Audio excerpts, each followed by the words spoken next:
Welcome to the Maronite faith. In today's episode, we're going to be talking about one of the most well-known saints of our church, and his name is Saint Charbel, Charbel. Some people write it Sharbel. This saint lived in the 19th century, born in 1828, and he died in 1898. So he was 70 years old when he died. The thing that if you know any Maronite families, or if you are Maronite, you know that in every Maronite family almost there's somebody called Charbel. And this saint has affected the spiritual life of Lebanon and enriched it through the years. Although Saint Charbel himself was not really born Charbel, he was born Joseph, but he chose the name Charbel because of a saint of the 3rd century. He was a martyr saint in the 3rd century, and his name was Charbel. So when he entered the monastery, they said to him, "What name would you like to choose?" He chose the name of that saint. So at the time of Saint Charbel himself, the name Charbel was not really very popular. It became popular in Lebanon after we had Saint Charbel himself become a saint. So the saint, when he was alive, and he was born in the village of Kafra in the north. And when he was alive, he was not really well known at all, completely. No one knew of Saint Charbel when he was alive. And he was a silent saint, they called him. He lived many years in the monastery of Annaya. Then he decided to become a hermit. And his superiors agreed that he becomes a hermit. So he moved to the hermitage of St. Peter and Paul, right next to the monastery of Annaya. Over there he lived for about 28 years in the hermitage, and as a hermit he prayed for 8 hours a day, worked for 8 hours a day, and slept for 8 hours a day. So that was his daily routine, and during the day he remained silent. He really only spoke when his superiors spoke to him, he responded. Other than that, he was a silent saint. Also, he really didn't even look at people.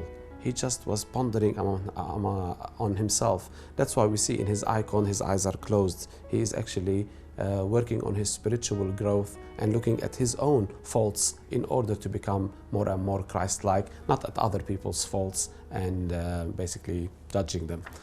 So he looked at himself and he worked on his spiritual growth, and he became the greatest saint.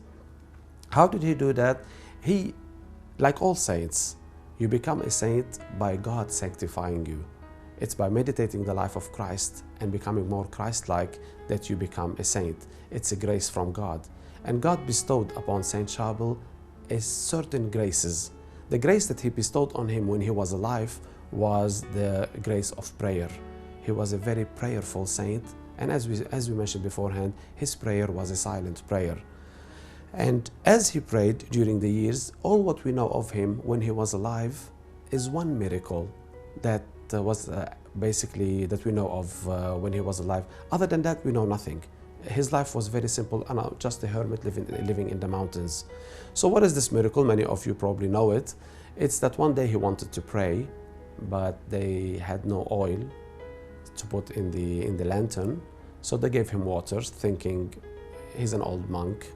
He's an old hermit. He's gonna try to light it. It's not going to light, and we basically, he will figure out that we do not have oil.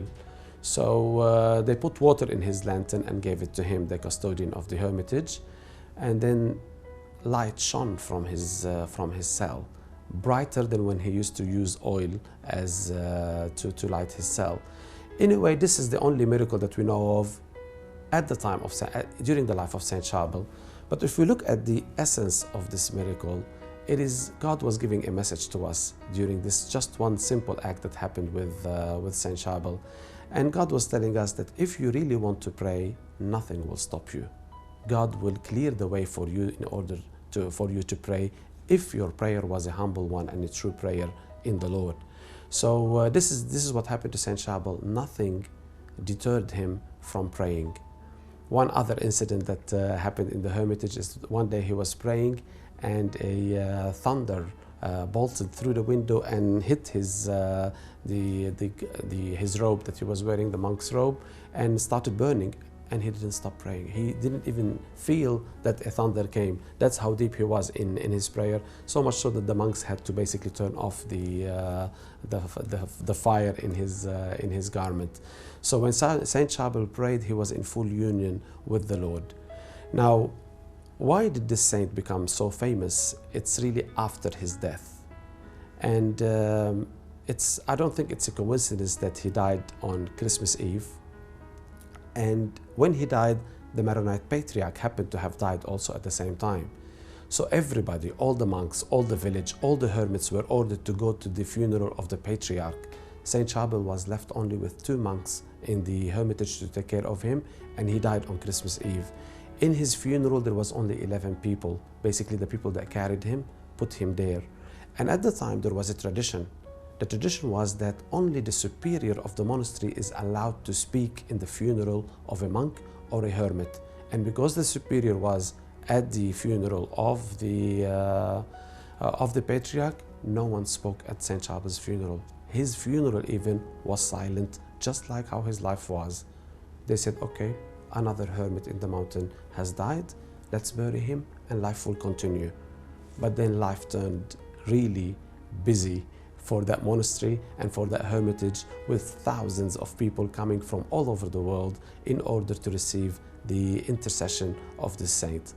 How did this happen? We will be speaking about it in another episode to tell you more about Saint Charbel's life after his death. I wish you all a beautiful day, and if you have any questions, please do not hesitate to email me on askamaronite@hotmail.com. Have a beautiful and blessed day.